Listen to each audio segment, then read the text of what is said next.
C'est ça l'église avec la paix du Seigneur. Je te donne mon cœur. Il ne m'appartient plus. Ce que j'ai de meilleur, tout est pour toi, Jésus. Alléluia. Un parfum de valeur sur toi est pendu. C'est l'enfant de mon cœur. Je suis à toi, Jésus. Je te donne mon cœur. Il ne m'appartient plus. C'est que j'ai de meilleur. Tout est pour toi, Jésus. Prends mon âme, prends mon cœur, je te donne tout.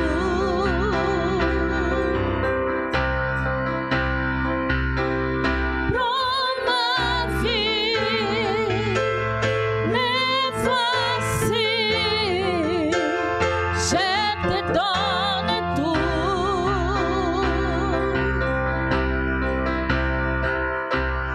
Prends mon âme, prends mon cœur, je te donne tout. Alléluia. Prends ma vie, me voici, je te donne tout. Alléluia, Jésus.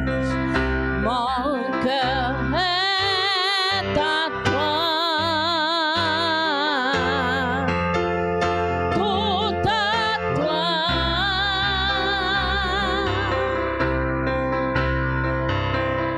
Mon cœur est à toi. Tout à toi.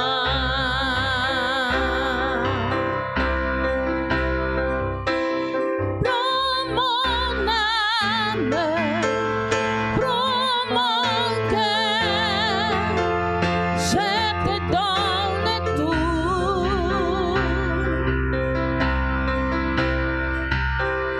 Prends ma vie, me voici,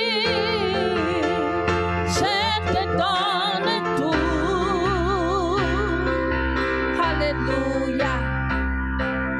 Prends mon âme, prends mon cœur, je te donne tout.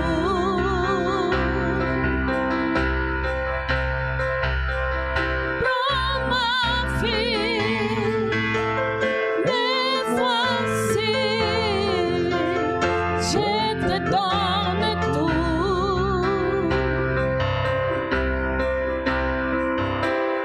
Mon cœur est à toi. Tout à toi.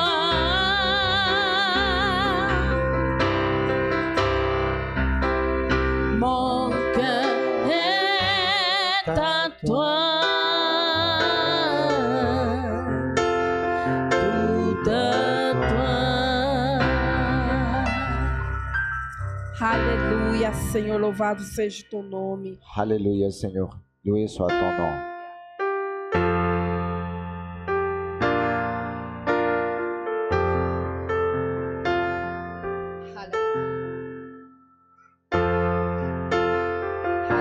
graças, Senhor Deus.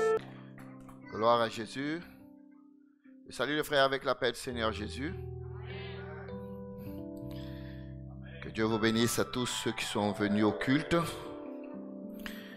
Ceux qui ne sont pas venus n'ont pas l'opportunité de prendre le culte en direct. Parce qu'aujourd'hui, nous sommes en train d'enregistrer le culte. Et il sera passé un autre jour.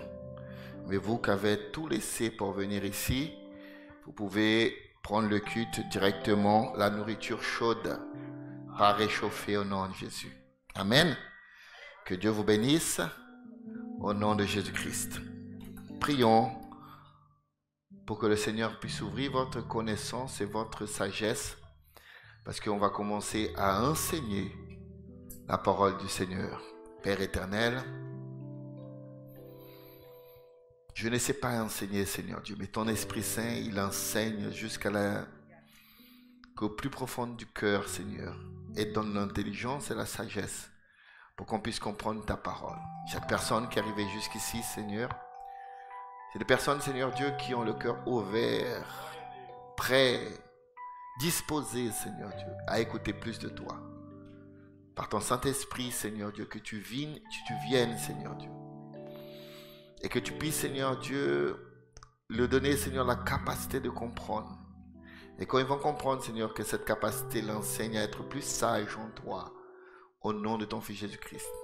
Utilise mes lèvres, utilise, Seigneur Dieu, mon intelligence, utilise, Seigneur Dieu, ma vie à ce moment-là. Et que ma vie soit, Seigneur, un moteur de transformation pour la vie des autres personnes. Au nom de Jésus-Christ, Amen. Nous sommes dans une série d'enseignements bibliques où nous avons parlé d'abord du projet de Dieu, du dessein de Dieu pour l'homme. Quand Dieu a créé l'homme, il avait un projet, il avait un dessein pour l'homme.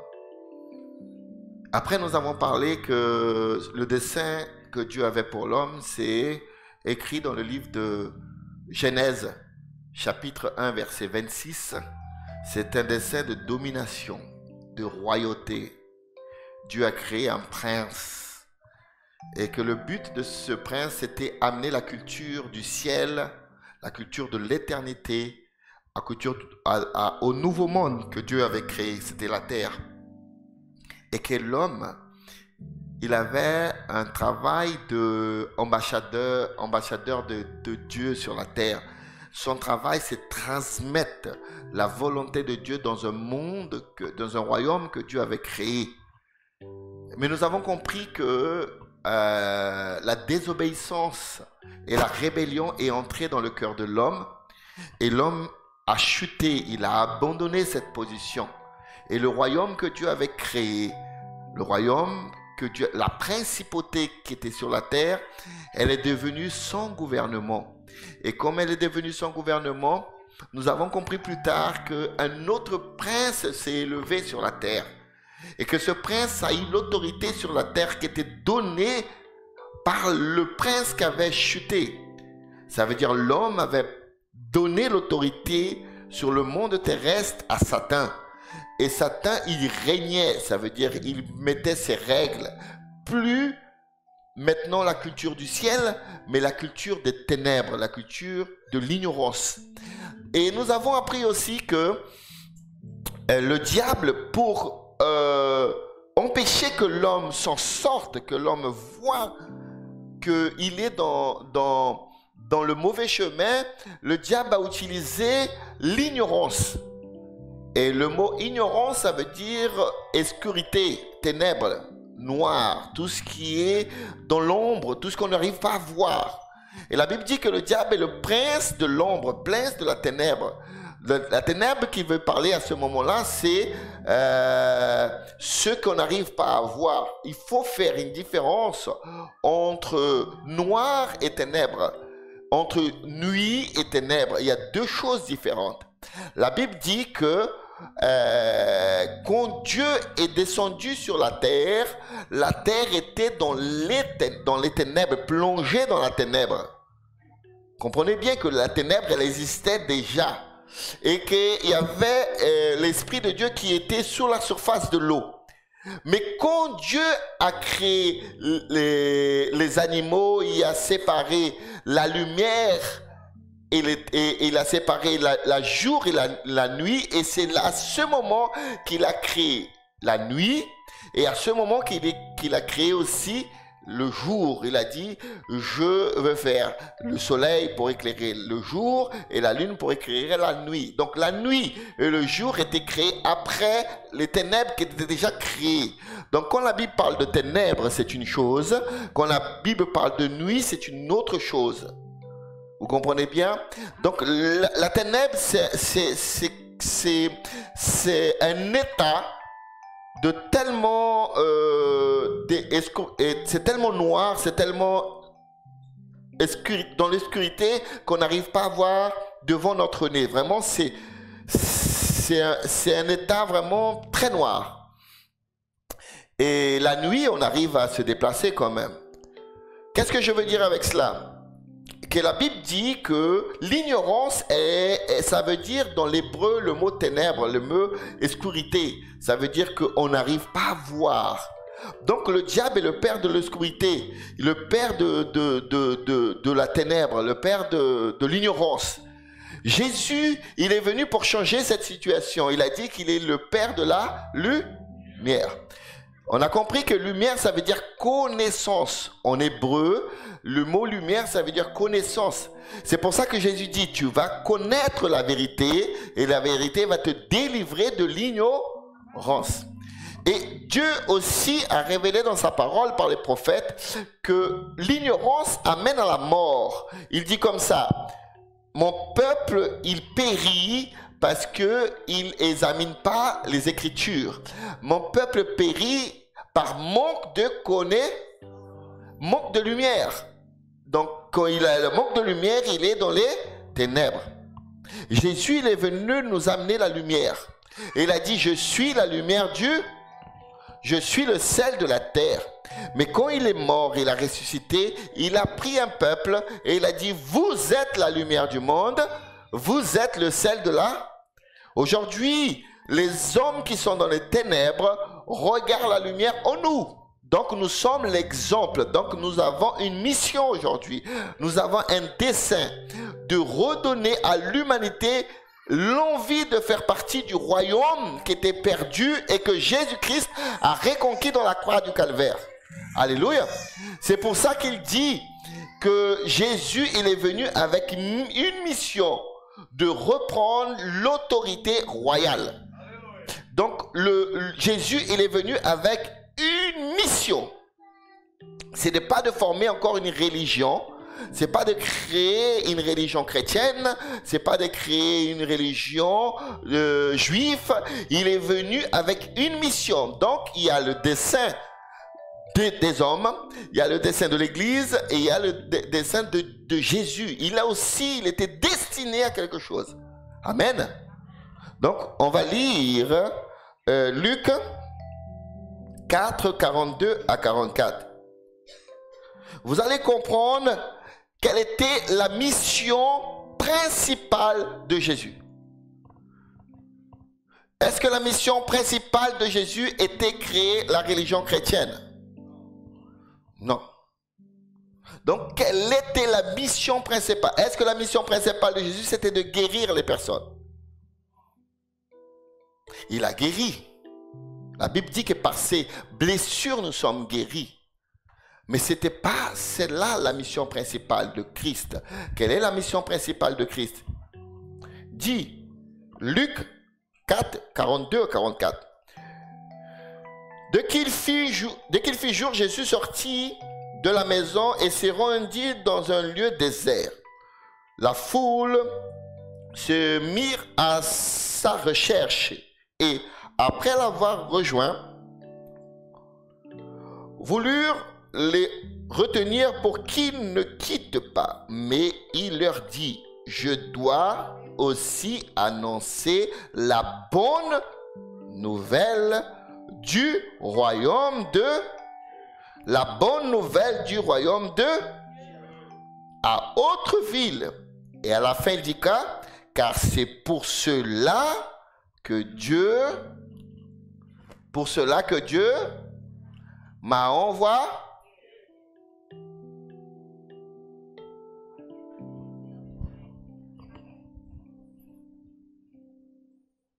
Alléluia.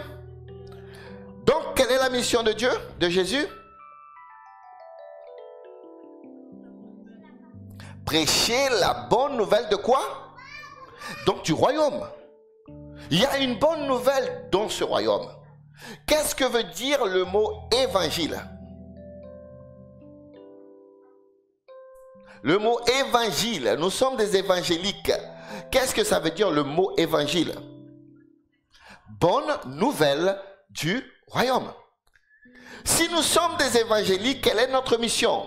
Amener la bonne nouvelle du royaume. Pas de la religion, mais du royaume. Et c'est pour ça que Jésus a dit, répondez-vous car mon royaume est fort. C'est pas des... Alléluia. Glorifié soit le nom de l'Éternel. Donc Jésus avait une mission. C'est pour ça qu'il s'est arrêté. Il a dit, je dois aller annoncer à des autres peuples la bonne nouvelle du royaume parce que c'est pour cela que j'étais envoyé. Donc j'ai compris, je commence à comprendre que le dessein de l'homme, c'est être un ambassadeur du royaume.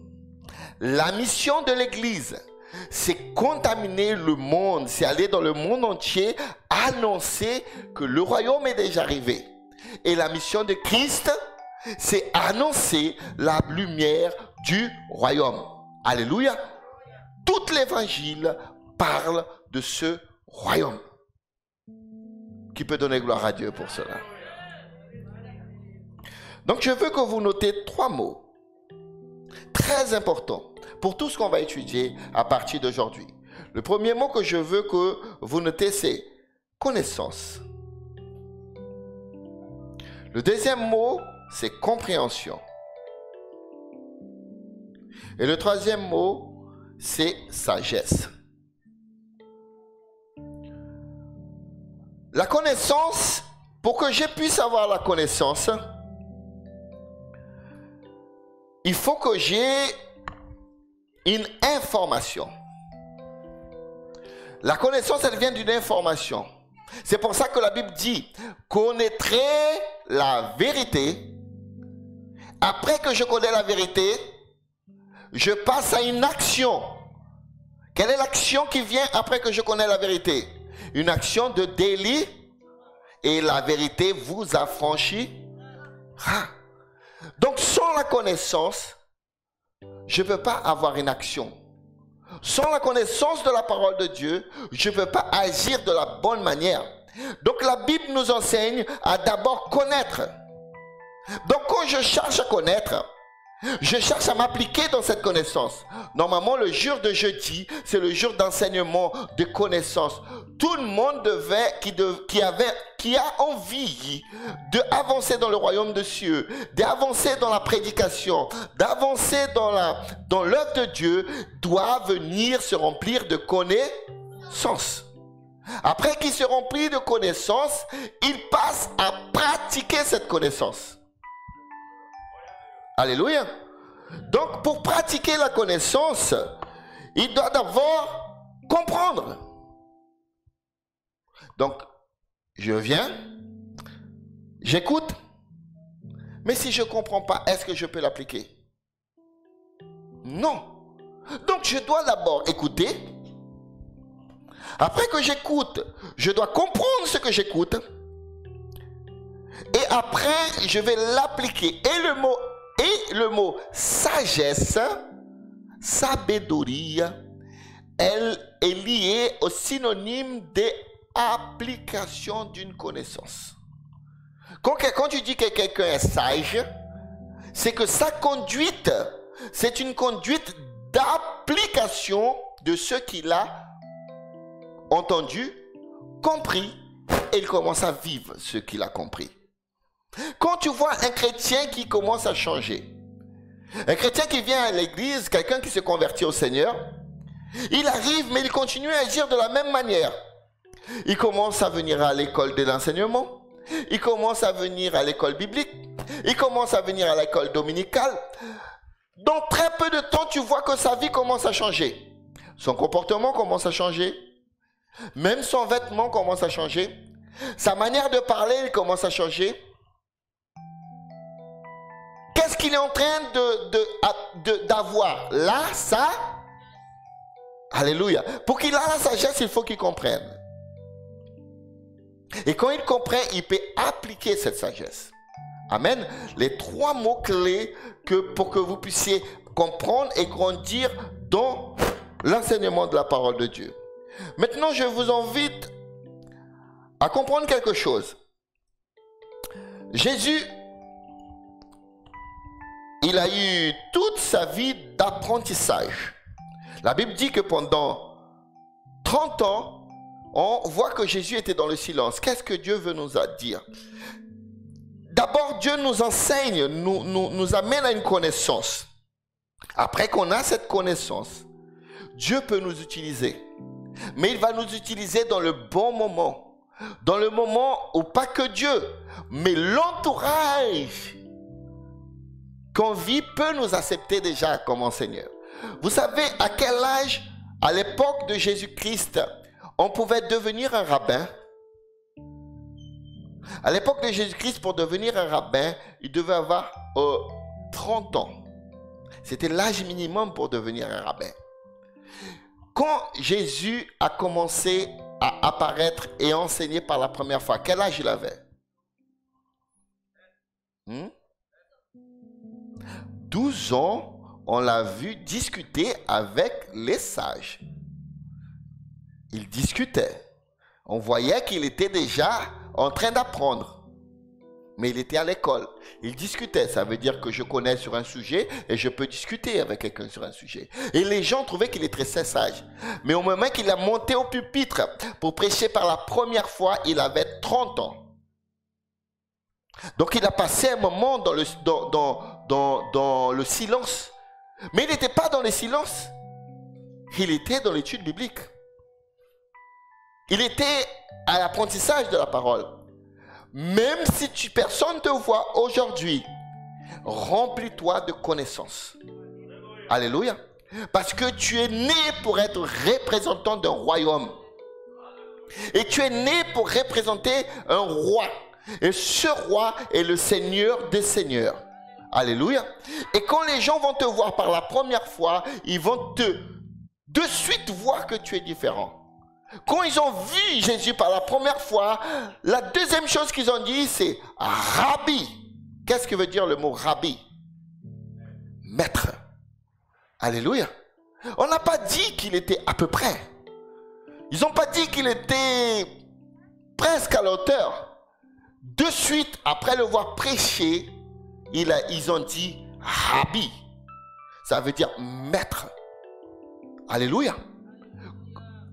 Quand Dieu va te faire sortir de l'ombre à la lumière, alléluia, tu es déjà prêt. Alléluia. Même si personne ne te voit, c'est dans le bon moment. Gloire à Dieu. Maintenant, on va voir quels étaient les premiers mots de sa première prédication. Qu'est-ce qu'il a dit dans sa première prédication? Quels étaient les premiers mots qu'il a cités la première fois qu'il a apparu comme un maître? Matthieu, chapitre 4, verset 17.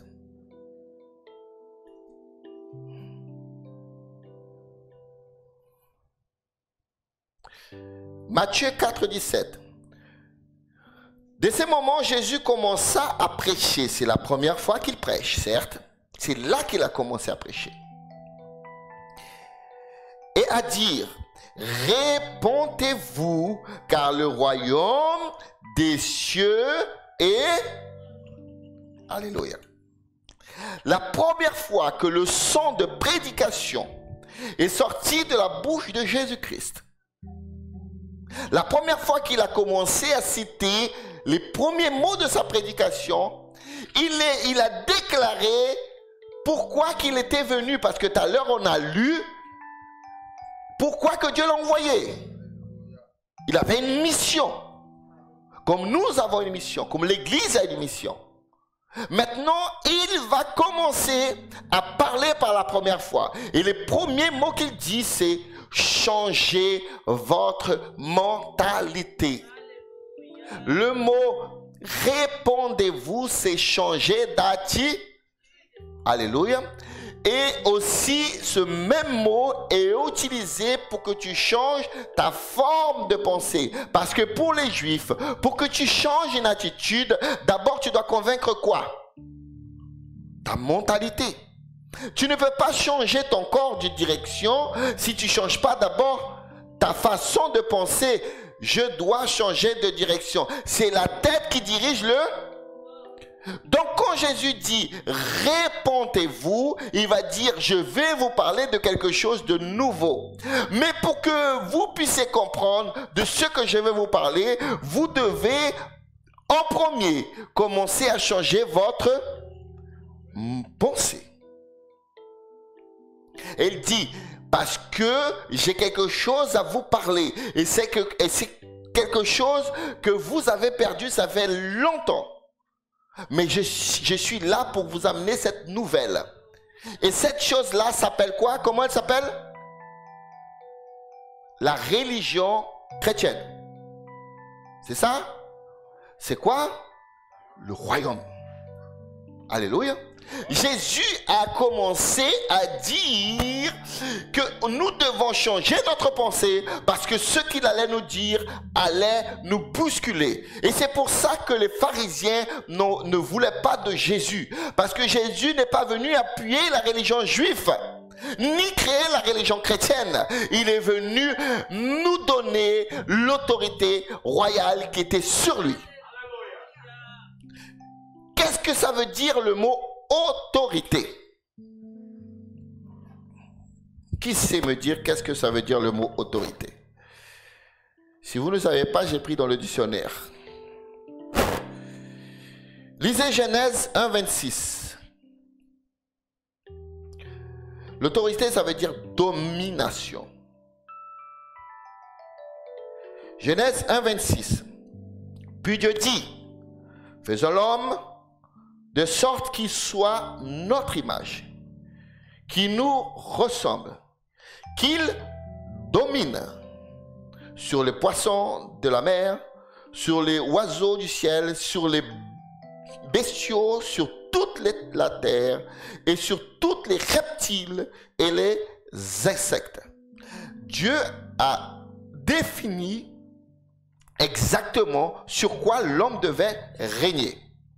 Maintenant, je pris ce mot domination et je suis allé dans le dictionnaire pour voir quels étaient les synonymes et de quoi parlait la domination. Donc, j'ai pris mon dictionnaire dans mon Google et je suis tapé pour voir qu'est-ce que ça veut dire le mot domination. Regardez ce que j'ai trouvé. Domination, avoir sous son autorité, tenir sous sa suprématie. Synonyme, commander, diriger, gouverner, assujettir, contrôler. Tout ça, ça vient du mot domina. Alléluia. Dieu nous a créés et nous avons perdu cette domination. Jésus vient et dit, je veux vous apprendre une chose que vous avez perdue. Vous êtes une autorité royale au monde spirituel. Alléluia. Et vous devez récupérer cela. C'est pour ça qu'après les disciples ont eu leur étude, qu'ils ont grandi, Dieu a dit maintenant je peux vous donner l'autorité sur les principautés, sur les maladies. Même si vous touchez et vous mangez quelque chose de mortueux, ça ne peut faire aucun mal. Vous allez avoir l'autorité. Ça, c'est le projet de Dieu pour l'homme. Je vais vous parler de quelque chose qui va vous choquer. Dites-moi, qu'est-ce qu'on perd? Quand tu perds quelque chose, ça veut dire quoi? Que tu avais quelque chose avant et que tu as perdu. On a bien compris. Jésus est venu récupérer quelque chose qu'on a perdu. Maintenant, je vais vous parler de quelque chose qui va vous choquer. Qui était déjà au ciel? Oui, lui, oui. De là, d'entre vous. Est-ce que vous avez perdu le ciel? Qui a perdu le ciel? Personne ne peut perdre quelque chose qu'il n'a jamais eu. Jésus n'est pas venu pour nous rendre le ciel. Parce qu'on n'a jamais eu le ciel. Il nous rend le royaume. Alléluia. La domination du royaume. Par contre, dans le processus de la domination du royaume, la Bible dit que pour qu'il puisse purifier cette terre, il va nous amener au ciel. Est-ce que vous avez compris? Mais ce que Dieu avait créé pour nous, c'est la royauté terrestre. Vous allez comprendre quand vous allez étudier l'eschatologie de la Bible qu'il y aura un moment qu'on va redescendre pour dominer sur cette terre. Mais le grand projet du Seigneur, c'était pas nous amener au ciel pour qu'on puisse habiter par là-bas. Le gros projet qu'il veut, c'est que nous récupérons le royaume que nous avons perdu et faire du royaume de la terre lié au royaume terrestre. Ça veut dire le royaume du ciel, le ciel représenté à la terre. Et que les deux soient unis en un seul. Quand vous lisez l'Apocalypse, vous allez voir qu'à la fin des temps, tout sera comme un seul. Alléluia. Le royaume du ciel va briller sur le royaume terrestre pour toute une éternité. Gloire à Dieu. Alléluia. Donc, il faut comprendre que je dois apprendre cela depuis maintenant. Il y a un verset de la Bible que Dieu dit comme ça. Pourquoi vous amenez des impies pour juger votre cause? Pourquoi vous amenez votre problème à la justice des hommes? N'avez-vous pas entre vous des juges? Ne savez pas vous que vous allez juger la terre? Alléluia. Nous avons une responsabilité depuis maintenant. Alléluia. D'amener la lumière du royaume du ciel dans ce monde de ténèbres. C'est pour ça que Jésus a dit, vous êtes la lumière du monde. La religiosité veut grouper un nombre de personnes pour que cet nombre de personnes attendent que le retour du Christ pour aller au ciel et laisser le monde brûler dans l'enfer. La mentalité de Christ, c'est que nous sauvons ce pays, que nous sauvons ce royaume avec la lumière de Dieu. C'est pour ça qu'il dit, allez dans le monde entier et prêchez. Vous savez que le retour du Christ dépend de cela.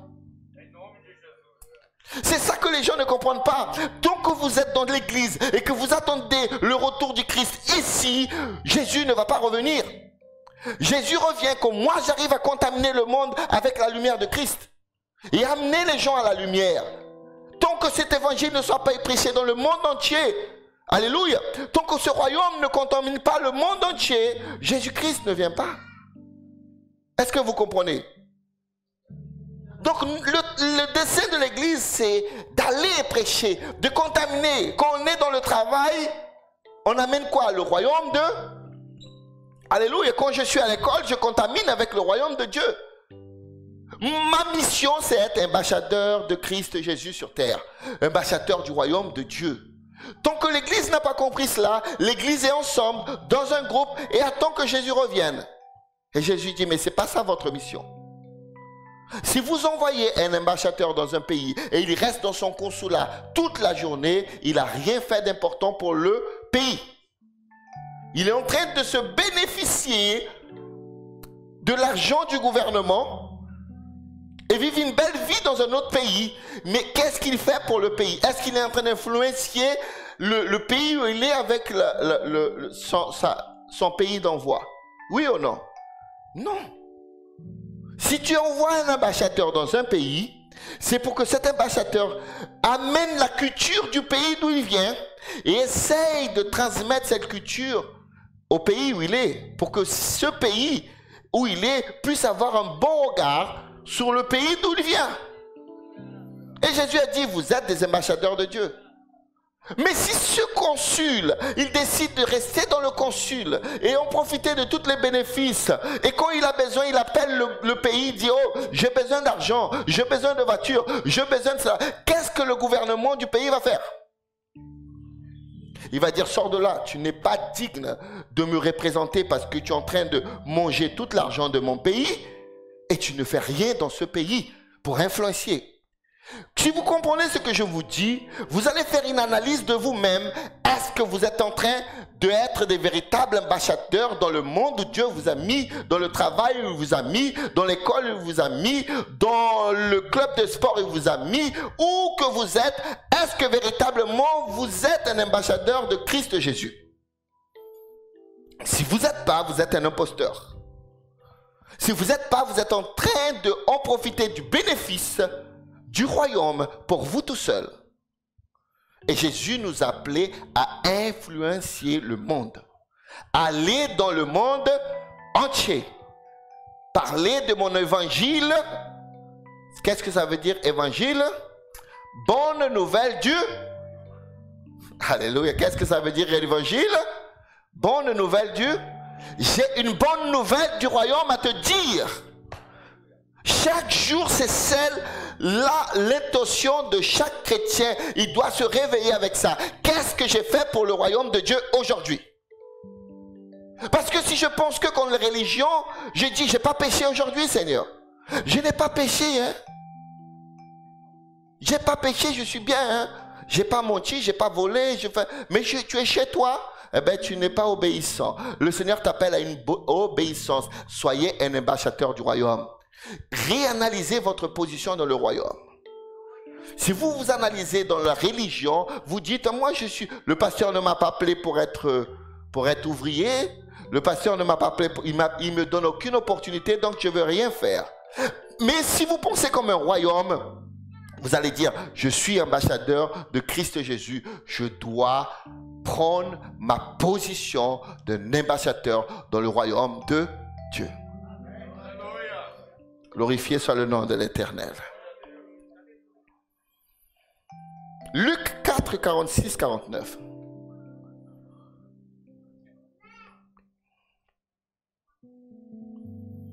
Regarde qu'est-ce que Jésus a dit. Pourquoi m'appelez-vous Seigneur, Seigneur, alors que vous n'accomplissez pas ce que je vous commande? Jésus est en train de regarder les pharisiens qui disent, oh, tu es Seigneur. J'ai dit 3 mots au début. Le premier mot que j'ai dit, c'était information. Après, j'ai dit application. Après, j'ai dit compréhension. Et en troisième, j'ai dit sagesse. Ça veut dire application. Les gens en train de dire, tu parles bien. On écoute. Mais si je ne comprends pas, je ne peux pas appliquer. Mais il y a aussi ceux qui ne veulent pas comprendre. Pourquoi ils ne veulent pas comprendre? Parce que leur mentalité n'a pas changé. Ils ont une mentalité religieuse. Donc, tant que ça ne change pas ici, je ne peux pas appliquer. Et Jésus dit, il vient, il dit à ces gens-là, vous dites que je suis Seigneur. Mais tout ce que je parle, ça rentre par une oreille, ça sort par l'autre. Il n'y a pas une application. Si je suis ton Seigneur, j'applique tes commandements.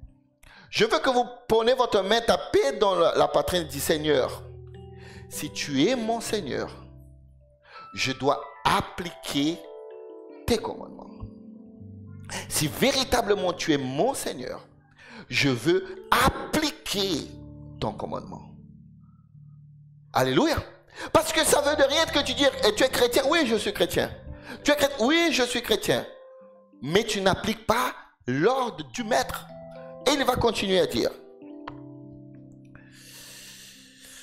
Pourquoi m'appelez-vous Seigneur, Seigneur, alors que vous n'appliquez pas ce que je vous commande? Savez-vous à qui ressemble celui qui vient à moi, qui écoute ma parole et n'applique pas? C'est Luc 6, 46. Savez-vous à qui ressemble celui qui vient à l'église, qui écoute ma parole, mais ne l'applique? C'est ce que je vais vous montrer. Il ressemble à un homme qui bâtit une maison et il creuse. Il est allé profond et il assit les fondations sur le roc. Quand le fleuve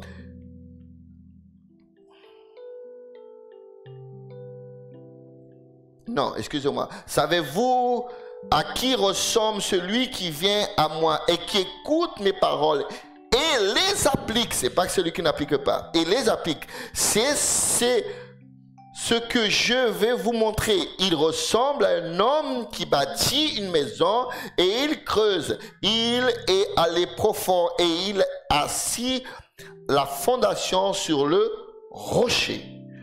Quand le fleuve a débordé, les eaux les sont jetées avec violence contre la maison, mais elles n'ont pas pu l'embraler parce qu'elle était construite selon les règles de l'art.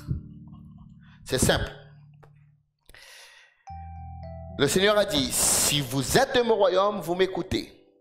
Si vous m'écoutez, vous serez affirmés. Si vous ne m'écoutez pas, si vous restez dans l'église que comme des serviteurs, mais vous ne m'écoutez pas, ce qui va se passer, votre maison, vous allez ressembler à un chrétien, mais les premières vagues qui vont arriver vont vous emmener. Vous voyez que les chrétiens qui ne sont pas affirmés, tout le monde qui vient, qui le parle, un nouveau message, une nouvelle théologie, ça le confond l'esprit. Ah, pasteur, j'ai entendu qu'il ne faut plus avoir des temples, que le Seigneur est partout, que nous sommes le temple, il ne faut plus se réunir. Ah, pasteur, il ne faut plus donner la dîme. Ah, pasteur, il ne faut plus donner l'offrande, c'est des choses du passé. Pourquoi? Parce qu'il écoute la parole, mais ne la met pas en pratique. Est-ce qu'il a changé sa mentalité? Non. Romains 12, 2.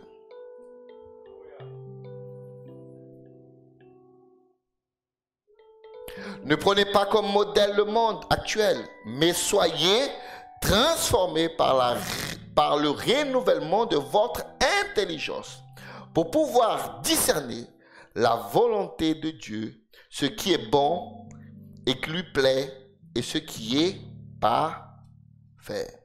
Alléluia. Le Seigneur est clair.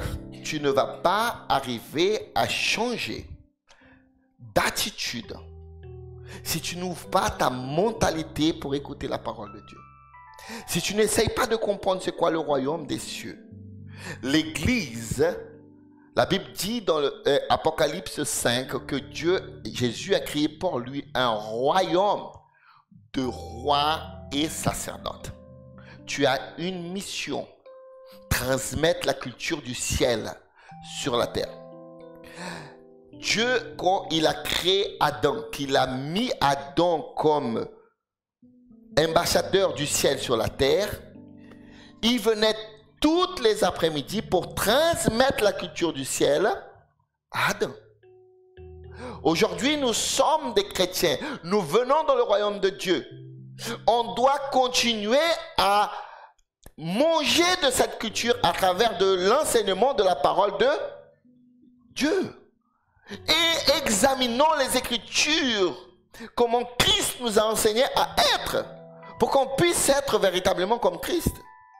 Parce que si on n'est que à l'église et qu'on attend une guérison, pourquoi tu es à l'église? Parce que je suis là, parce qu'on m'a promis que Dieu allait me guérir. Ça fait des années que tu es là, tu n'es pas guéri encore. Tu sais d'où vient ta guérison? Tu sais comment tu seras guéri? Quand tu commences à pratiquer la parole de Dieu. quand tu commences à obéir le royaume, quand tu commences à transformer ta façon de penser et agir, là tu seras guéri. Mais tant que tu restes en train d'attendre que Jésus va te guérir, pour que tu puisses faire quelque chose, ça ne va rien changer dans ta vie.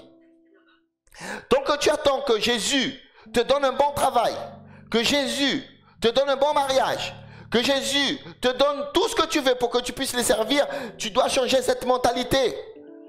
Ah, si Dieu ne me donne pas mes papiers, si Dieu ne me fait pas ça, je vais lâcher l'église. Si Dieu, ça fait longtemps, si Dieu ne me donne pas une épouse, si Dieu ne me donne pas un mari, si Dieu ne me donne pas un travail, si Dieu ne me donne pas tu n'as rien compris du royaume. Alléluia. Change ta mentalité. Et commence à obéir ce que Jésus a dit. Tu es un messager de l'évangile. Tu as la lumière en toi. Sois le messager du royaume. Alléluia. Et tu penses que le royaume va t'abandonner? Si tu es un bon ambassadeur d'un royaume et tu as besoin de quelque chose pour démontrer que ce royaume est bon, le royaume va te fournir le matériel. Alléluia. Imaginez-vous si un ambassadeur du Brésil doit rencontrer le président de la République. Est-ce qu'il peut aller à pied? Est-ce qu'il peut aller à pied, prendre un bus? Non. Mais est-ce qu'il doit prendre de sa poche l'argent pour prendre une voiture pour aller là-bas? Non. Qui va fournir l'argent? Le pays. S'il doit prendre un avion pour aller jusqu'en Afrique, est-ce qu'il doit prendre de sa poche? Non, qui va donner? Le pays. Mais si le pays l'envoie l'argent pour payer l'avion et il est là en train de réclamer, mais moi je suis fatigué, j'ai pas une belle veste, j'ai pas mangé aujourd'hui, est-ce que tu penses que le royaume va te fournir le bien qu'il faut? Donc travaille d'abord pour le royaume et tu vas avoir la fourniture du royaume. Alléluia. Tu veux être guéri, travaille pour le royaume. Tu veux un travail, travaille d'abord pour le royaume. Alléluia. Tu veux un mariage, travaille d'abord pour le royaume. Tu veux une belle voiture, tu veux un bon travail, tu veux une vie bien, travaille d'abord pour le royaume. Cherche d'abord le royaume des... Et les autres choses. Mais le peuple ne lit pas la Bible. C'est pas possible.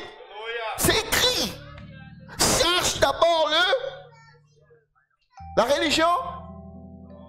C'est qu'est-ce que tu dois chercher d'abord? Le royaume. Et les autres choses vous seront accordées. Mon peuple périt parce qu'ils n'examinent pas les Écritures. Tu veux être qu'un religieux. Dieu n'a pas créé une religion.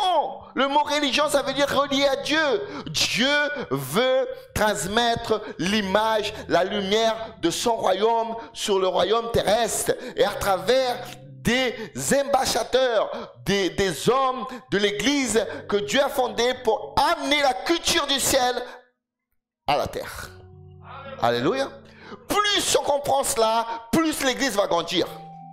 Plus on comprend cela, plus on n'est plus assis chez nous sans rien faire. On n'est pas conformé de rester toute la journée sans influencer le monde avec le royaume de Dieu. Alléluia. Je dois influencer mes voisins, mon collègue de travail, mes amis de l'école. Tout le monde doit être influencé parce que je suis ambassadeur du royaume. Alléluia. Et je cherche d'abord ça. Et le reste, vous serez accord. Alléluia. C'est la Bible qui le dit. Donc vos yeux ne sont pas ouverts. Donc votre mentalité ne change pas. Tu vas attendre d'être guéri d'abord pour après travailler pour le royaume. Dieu ne veut pas de cela. Tu vas d'abord attendre que tu as un travail pour après travailler pour le royaume. Dieu ne veut pas de cela. Tu vas d'abord apprendre, voir que tu es bien, que tu as un bon mariage, que tu es vraiment bien libéré de toutes tes angoisses, de tous tes péchés, de tout. Ah, maintenant je suis libre. Charge ta mentalité, change ça. Commence à mourir pour toi-même et travailler pour le royaume. Et tu vas voir que le royaume va t'accompagner où tu seras. Alléluia. Sois un instrument du royaume. La Bible dit, celui qui écoute cette parole et la met en pratique. Tu n'auras jamais de la victoire si tu m'écoutes et tu ne mets pas en pratique. Parce que le même verset dit que celui qui écoute et ne met pas en pratique, il va bâtir sa maison sur le sable. Alléluia. À partir de ce moment, quand je serai dans mon sport, dans le sport que je serai, je vais influencer avec le royaume de Dieu. À partir de ce moment, quand je vais prendre ma voiture, que je vais aller travailler, je sors avec une intention, influencer le royaume de Dieu où que je sois. C'est ça l'église. Si cette église comprend cela, demain, nous n'aurons plus de la place ici. Alléluia. Parce que vous allez tellement influencer dehors que je me souviens en Guyane française. J'étais un jeune qui était en Guyane française, se rappelle. J'avais 25 ans. Entre 25, 26, 27, 28 ans. J'étais à l'église. Je pense qu'il y avait au moins 2 à 3 bancs de l'église. Un à côté de l'autre. Plein, c'était mes enfants de la foi. Je n'étais pas diacre. Je n'étais pas portier. Je n'étais ni ouvrier. Et on ne me laissait même pas prêcher dans le pupitre. On disait que je n'étais pas un vrai chrétien. Mais dans mon travail, mon chef de la police, jusqu'à aujourd'hui, à la police de Kourou, il y a des gens qui sont mes enfants de la foi. Aux pompiers, au sport, où que j'allais, j'amenais le royaume de Dieu. Et j'amenais ces gens à l'église. Gloire à Dieu. Aujourd'hui, le pasteur principal de l'église de Kourou, lui et sa femme, c'est mon enfant de la foi, c'est moi qui l'ai amené au Seigneur. Et vous, il y a des gens ici qui le connaissent. C'est le pasteur Robert et sa femme. Même le frère... la sœur Luana, le frère Maga, et ils ont passé 3 ou 4 ans avec lui. Alléluia. C'est influencer avec le royaume. C'est ça que Dieu veut pour vous. Vous voulez que ça change votre vie? Changez-vous d'abord. Vous voulez que Dieu vous guérisse? Travaillez pour le royaume. Vous voulez que Dieu vous enrichisse? Travaillez pour le royaume. Vous voulez travailler pour le royaume? Vous avez une mission. Cherchez d'abord le royaume du ciel et sa justice, et les autres choses vous seront accordées. Ça, c'est la parole de Dieu. Ça ne fait pas bien à tout le monde. C'est mieux que je vous dise, venez à l'église ADDI, je vais imposer ma main sur vous, vous serez guéris, je veux prophétiser sur votre vie et vous allez avoir un bon mariage, je veux prier pour vous et vous allez avoir un bon travail. C'est ça que le peuple veut écouter. Mais la parole de Dieu, ce qui dit la Bible, les gens ne veulent pas écouter. Parce que pour que tu puisses comprendre, il faut que tu changes ta pensée. Qui peut donner gloire à Dieu pour cela? Dis Seigneur, change ma pensée. Dites Seigneur, change ma pensée. Que je puisse te comprendre comme tu es. Alléluia. Qui est Jésus? Quelle est sa mission? Isaïe 9, 6.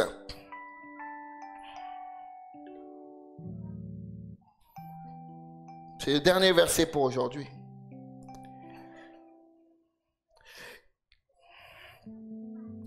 Il étendra sa souveraineté et il instaurera la paix qui dure toujours au trône de David et à tout son royaume. Sa royauté sera solidement fondée sur le droit et sur la justice, dès à présent et pour l'éternité. Voilà ce que fera le Seigneur des armées célestes dans son ordre d'amour. La plus grande mission de Jésus, c'était ça. Quand il dit avant ce verset, quand vous lisez avant cela, il dit dans le 5, Isaïe 9, 5, car un enfant est né pour nous, un fils nous est donné et il exercera l'autorité royale. Il sera appelé merveilleux, conseiller, Dieu fort, Père à jamais et prince de la... Et on continue dans le 6. Il étendra sa souveraineté et il instaurera la paix qui durera toujours dans le trône de David. À tout son royaume, sa royauté sera solide, fondée sur le droit et sur la justice, dès à présent et pour l'éternité. Voilà ce que fera le Seigneur des armées célestes dans son ordre d'amour. Le royaume de David est où? Ici ou sur le ciel? Le royaume de David, il est où? Ici sur la terre? C'est ici. Le Seigneur est venu récupérer un royaume ici. L'autorité ici. Alléluia. La paix ici. Quand Jésus est présent, la paix est présente. Alléluia. Jésus est venu avec une autorité royale pour l'Église. L'Église, alléluia, c'est le représentant du gouvernement céleste. Alléluia. L'Église n'est pas à peine ce que les gens veulent dire, une religion avec un idole. L'Église, c'est le représentant du royaume céleste sur la terre. Alléluia. Vous êtes la lumière du monde. Le monde va sortir de l'ignorance quand il va vous regarder. Et quand vous avez Jésus-Christ en vous, vous représentez cela au nom de Jésus-Christ. Amen. Que Dieu vous bénisse.